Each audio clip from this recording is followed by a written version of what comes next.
Bloomberg's $100 million, deciding to help his brother, Joe Biden, win the state of Florida. Brother. Tom, what are your thoughts about that? Okay, here's what this reminds me of. Did you watch the last season of Curb Your Enthusiasm, Larry David show on HBO? So Larry David, he goes in, Mocha Joe's a character, okay? A reappearing character. So Mocha Joe has a coffee shop. Larry David goes in there. The coffee's cold. The scone is too hard. The table's wobbly. He's upset about it, so he opens a store right next to it and calls it his spite store. Opens a coffee shop right next to it to put it out of business. I think this is all like 500% personal with Bloomberg, all right? He's writing this check. It'll probably be personal vaporized. towards Trump. Yes, Anything his hatred towards Trump. This is all, something happened with these guys when he was the mayor, because think of the amount of money, the fortune that he is going to spend on his losing primary campaign, and then if this $100 million doesn't help him out, it's a spite store on the political side of things, and it's 100% personal with him. What do you think about that, Adam? Well, obviously he doesn't like Trump. I mean, obviously. I mean, that I don't think Bloomberg. Obviously. Yeah. I mean, you're spending $100 million. I'm saying the only reason is it's personal. Oh, okay. No, I mean, there's obviously more to it. You know, I'm going to give you an answer you're probably not expecting out of young Adam Saz over here. Let's hear it. Well, most, from Miami, Florida boy, lived everywhere in Florida.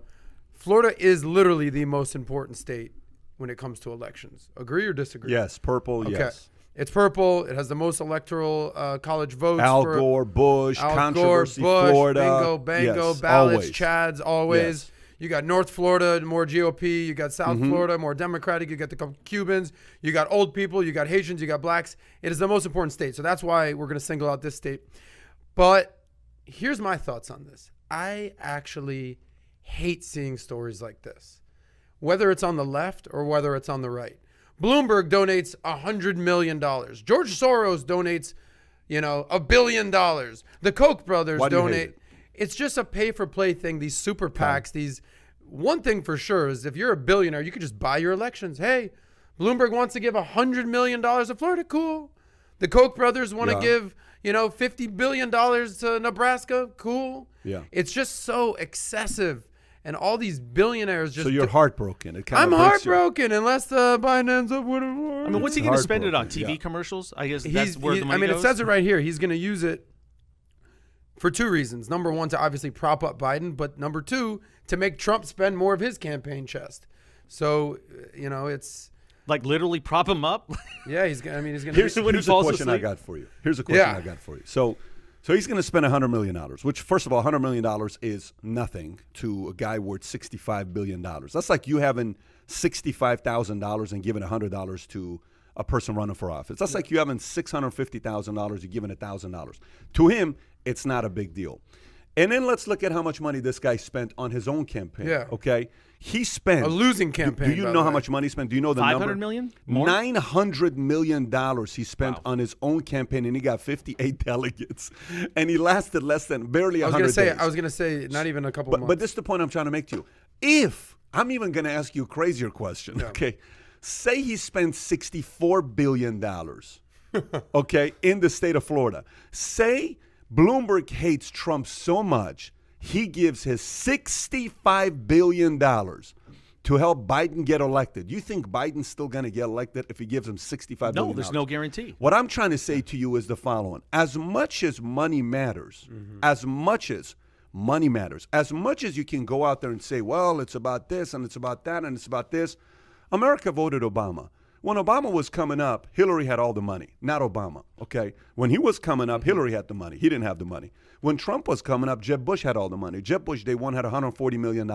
Trump had nothing, right? Trump just had a social media presence.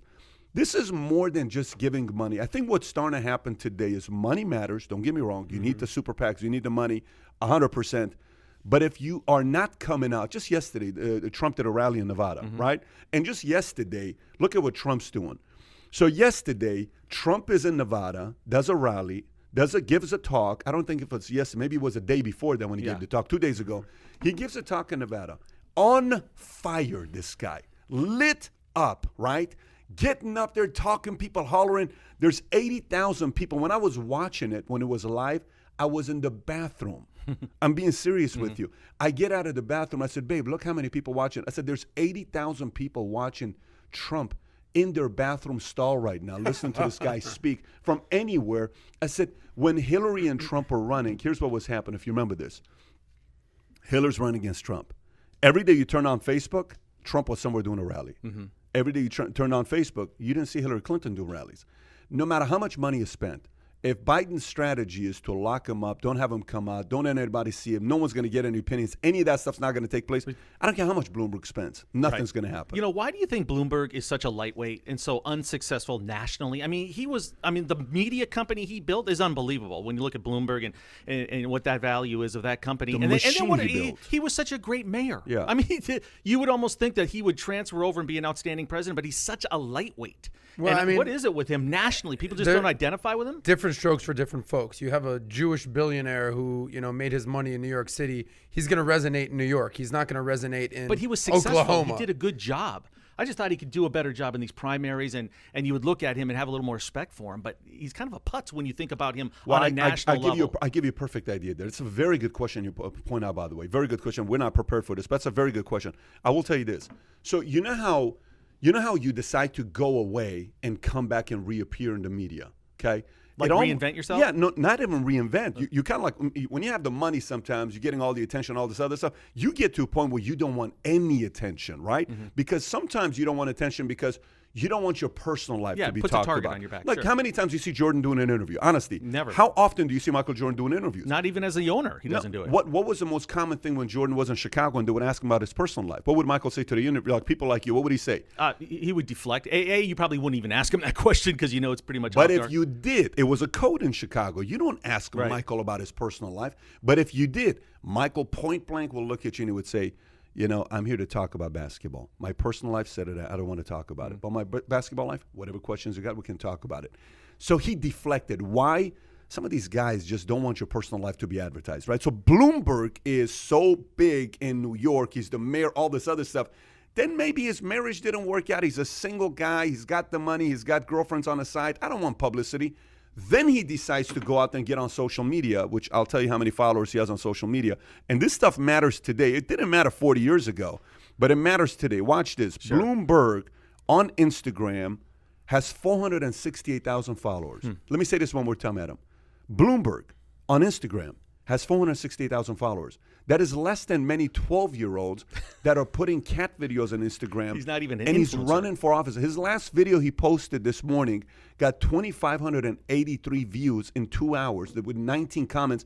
And this guy's worth $65 billion. What this tells you for right here is the big screen.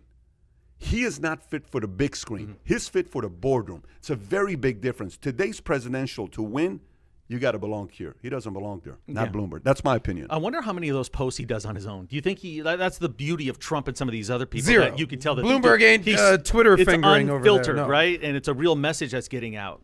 Yeah, I mean, look, like you said, something must have happened in New York. And, would you be surprised that Trump pissed Bloomberg off? I mean, how long is the list of people that Trump has pissed off? Can we add just Bloomberg to that list? It's not like it's a big deal. And it depends how thin your skin is, because at some point Trump's going to say something about you. So do you hold a grudge? Yeah. Do you take it that personally? Yeah, he's not cool with that. So apparently that's not something he's comfortable with. But we'll see what's going to happen with that $100 million.